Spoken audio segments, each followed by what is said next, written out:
اللہ علیہ وآلہ وسلم ان سے کہو کہ بھلا تم زیادہ جانتے ہو یا خدا، اور اس سے بڑھ کر ظالم کون ہے جو خدا کی شہادت کو جو اس کے پاس کتاب میں موجود ہے چھپائے، اور جو کچھ تم لوگ کر رہے ہو خدا اس سے غافل نہیں۔ یہ جماعت گزر چکی، ان کو وہ ملے گا جو انہوں نے کیا، اور تم کو وہ جو تم نے کیا، اور جو عمل وہ کرتے تھے ان کی پرسش تم سے نہیں ہوگی۔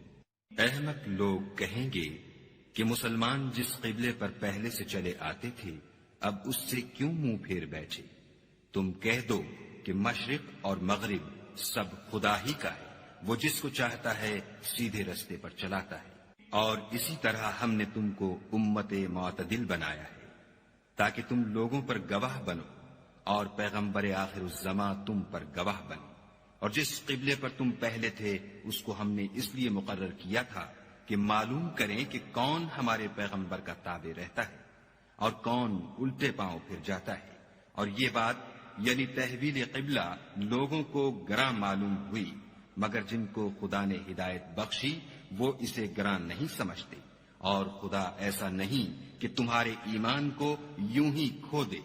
خدا تو لوگوں پر بڑا مہربان اور صاحب رحمت ہے۔ اے محمد صلی اللہ علیہ وآلہ وسلم، ہم تمہارا آسمان کی طرف منہ پھیر پھیر کر دیکھنا دیکھ رہے ہیں، سو ہم تم کو اسی قبلے کی طرف جس کو تم پسند کرتے ہو منہ کرنے کا حکم دیں گے، تو اپنا منہ مسجد حرام یعنی خانہ کعبہ کی طرف پھیر لو، اور تم لوگ جہاں ہوا کرو نماز پڑھنے کے وقت اسی مسجد کی طرف منہ کر لیا کرو۔ اور جن لوگوں کو کتاب دی گئی ہے وہ خوب جانتے ہیں کہ نیا قبلہ ان کے پروردگار کی طرف سے حق ہے، اور جو کام یہ لوگ کرتے ہیں خدا ان سے بے خبر نہیں۔ اور اگر تم ان اہل کتاب کے پاس تمام نشانیاں بھی لے کر آؤ تو بھی یہ تمہارے قبلے کی پیروی نہ کرے، اور تم بھی ان کے قبلے کی پیروی کرنے والے نہیں ہو، اور ان میں سے بھی بعض کے قبلے کے پیرو نہیں۔ اور اگر تم باوجود اس کے کہ تمہارے پاس دانش یعنی وحی خدا آ چکی ہے ان کی خواہشوں کے پیچھے چلو گے تو ظالموں میں داخل ہو جاؤ گے۔ جن لوگوں کو ہم نے کتاب دی ہے وہ ان پیغمبر آخر الزماں کو اس طرح پہچانتے ہیں جس طرح اپنے بیٹوں کو پہچانا کرتے ہیں،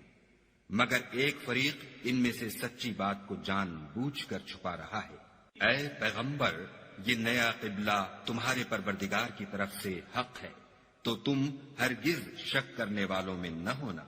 اور ہر ایک فرقے کے لیے ایک سمت مقرر ہے جدھر وہ عبادت کے وقت منہ کیا کرتے ہیں، تو تم نیکیوں میں سبقت حاصل کرو، تم جہاں ہوگے خدا تم سب کو جمع کرے گا، بے شک خدا ہر چیز پر قادر ہے۔ اور تم جہاں سے نکلو مسجد محترم کی طرف منہ کر کے نماز پڑھا کرو، اور مسلمانوں تم جہاں ہوا کرو اسی مسجد کی طرف رخ کیا کرو۔ یہ تاکید اس لیے کی گئی ہے کہ لوگ تم کو کسی طرح کا الزام نہ دے سکے، مگر ان میں سے جو ظالم ہیں وہ الزام دیں تو دیں، سو ان سے مت ڈرنا اور مجھ سے ڈرتے رہنا۔ اور یہ بھی مقصود ہے کہ میں تم کو اپنی تمام نعمتیں بخشوں، اور یہ بھی کہ تم راہ راست پر چلو۔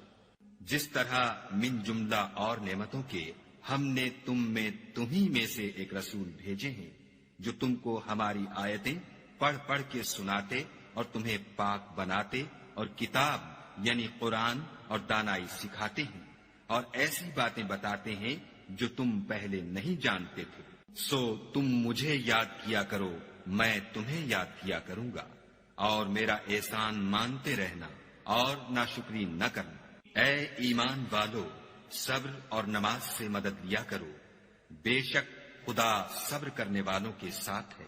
اور جو لوگ خدا کی راہ میں مارے جائیں ان کی نسبت یہ نہ کہنا کہ وہ مرے ہوئے ہیں، وہ مردہ نہیں بلکہ زندہ ہیں، لیکن تم نہیں جانتے۔ اور ہم کسی قدر خوف اور بھوک اور مال اور جانوں اور میووں کے نقصان سے تمہاری آزمائش کریں گے، تو صبر کرنے والوں کو خدا کی خوشنودی کی بشارت سنا دو۔ ان لوگوں پر جب کوئی مصیبت واقع ہوتی ہے تو کہتے ہیں کہ ہم خدا ہی کا مال ہیں اور اسی کی طرف لوٹ کر جانے والے ہیں۔ یہی لوگ ہیں جن پر ان کے پروردگار کی مہربانی اور رحمت ہے، اور یہی سیدھے رستے پر ہیں۔ کوہ صفا اور مروہ خدا کی نشانیوں میں سے ہیں۔ تو جو شخص خانہ کعبہ کا حج یا عمرہ کرے اس پر کچھ گناہ نہیں کہ دونوں کا طواف کرے، بلکہ طواف ایک قسم کا نیک کام ہے، اور جو کوئی نیک کام کرے تو خدا قدر شناس اور دانا ہے۔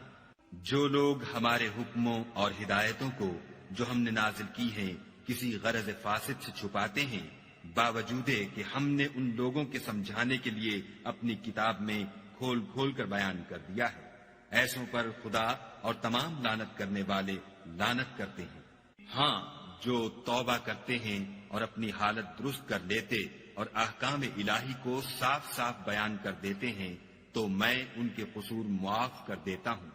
اور میں بڑا معاف کرنے والا اور رحم والا ہوں۔ جو لوگ کافر ہوئے اور کافر ہی مرے، ایسوں پر خدا کی اور فرشتوں کی اور لوگوں کی سب کی لعنت۔ وہ ہمیشہ اسی لعنت میں گرفتار رہیں گے،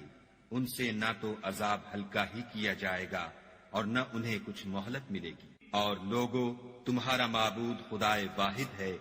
اس بڑے مہربان اور رحم والے کے سوا کوئی عبادت کے لائق نہیں۔ بے شک آسمانوں اور زمین کے پیدا کرنے میں اور رات اور دن کے ایک دوسرے کے پیچھے آنے جانے میں اور کشتیوں اور جہازوں میں جو دریا میں لوگوں کے فائدے کے لیے رواں ہیں، اور مہ میں جس کو خدا آسمان سے برساتا اور اس سے زمین کو مرنے کے بعد زندہ یعنی خشک ہوئے پیچھے سرسبز کر دیتا ہے، اور زمین پر ہر قسم کے جانور پھیلانے میں اور ہواؤں کے چلانے میں اور بادلوں میں جو آسمان اور زمین کے درمیان گھرے رہتے ہیں، عقل مندوں کے لیے خدا کی قدرت کی نشانیاں ہیں۔ اور بعض لوگ ایسے ہیں جو غیر خدا کو شریک خدا بناتے اور ان سے خدا کی سی محبت کرتے ہیں، لیکن جو ایمان والے ہیں وہ تو خدا ہی کے سب سے زیادہ دوست دار ہیں۔ اور اے کاش ظالم لوگ جو بات عذاب کے وقت دیکھیں گے اب دیکھ لیتے کہ سب طرح کی طاقت خدا ہی کو ہے، اور یہ کہ خدا سخت عذاب کرنے والا ہے۔ اس دن کفر کے پیشوا اپنے پیرووں سے بیزاری ظاہر کریں گے اور دونوں عذاب الہی دیکھ لیں گے، اور ان کے آپس